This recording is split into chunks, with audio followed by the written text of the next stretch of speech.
నమస్కారం ఫ్రెండ్స్. నా ఇన్‌స్టాగ్రామ్ పేజ్‌కి మరియు యూట్యూబ్ ఛానల్‌కు సుస్వాగతం. ఈరోజు నేను చెప్పబోయేది ఏంటంటే, సింగీతం శ్రీనివాసరావు గారు డైరెక్ట్ చేసిన మూవీ 'సింగ్ గీతం' అని. సో, మనకంతా తెలిసింది సింగీతం శ్రీనివాసరావు గారు మన తెలుగు సినిమాని అప్పట్లోనే పాన్ వరల్డ్ రేంజ్‌కి తీసుకొని పోయినారనమాట. సో, ఆయన మూవీస్ చాలా సూపర్‌గానే ఉంటా ఉండే. సో, ఇప్పుడు గూడా సూపర్‌గానే ఉంది. ఎందుకంటే అప్పుడులో నాకు 90స్ కిడ్‌కి కొన్ని మూవీస్ అసలు మర్చిపోలేము. 'పుష్పక విమానం' కావచ్చు, 'ఆదిత్య 369' కావచ్చు, లేకంటే 'మైకల్ మదన కామరాజు' కావచ్చు. సో, ఎన్నో సినిమాల్ని ఆయన మనకప్పుడు అందించినాడనమాట. సో, ఆయన డైరెక్షన్ ఇప్పుడు గూడా 94 ఏళ్లయినా గూడా ఆయనలో డైరెక్టర్ ప్రొడక్షన్ అనేది చాలానే బాగుంది. సో, సినిమా అయితే చాలా సూపర్‌గా ఉంది. సో, ఈ సినిమాని మీరు సినిమా హాల్‌లో చూస్తేనే బాగా కిక్కెక్కుతుందని నేను చెప్తున్నాను.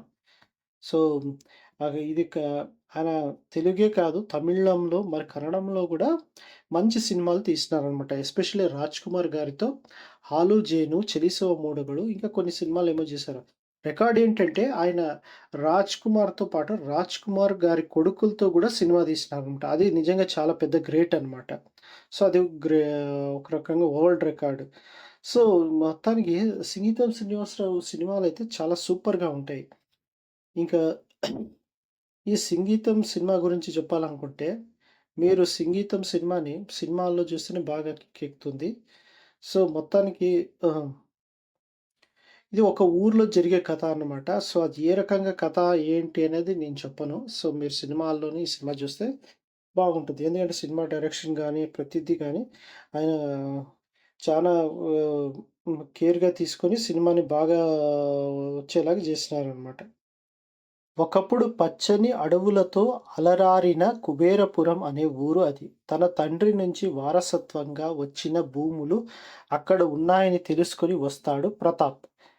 అంటే అయాన్. అవి మామూలు భూములు కాదని, బంగారు గనులున్న భూములని ఆ తర్వాత తెలుస్తుంది. ఊరంతా బంగారం గనులే తవ్వుతుంటారు. వాటిని సొమ్ము చేసుకొని వెళ్ళిపోదామనుకునే క్రమంలో కొంతమంది అత్యాశతో ఆ ఊళ్ళో మిగిలిపోయిన చిట్ట చివర చెట్టుని కూడా నరికేస్తారు. ఆ చెట్టులో తన తల్లిని చూసుకుంటుంది గౌరి. ఆ చెట్టు నేలకూలాక ఊరంతటిని ఓ శాపం చుట్టుముడుతుంది. ఎవరి నోటి నుంచి మాట రాదు. కేవలం పాటే వస్తుంది. మాటల్ని పాటలుగా పాడుకోలేక ఇబ్బంది పడుతుంటారు. మరి ఆ శాపం నుంచి ఊరికి విముక్తి లభించిందా లేదా?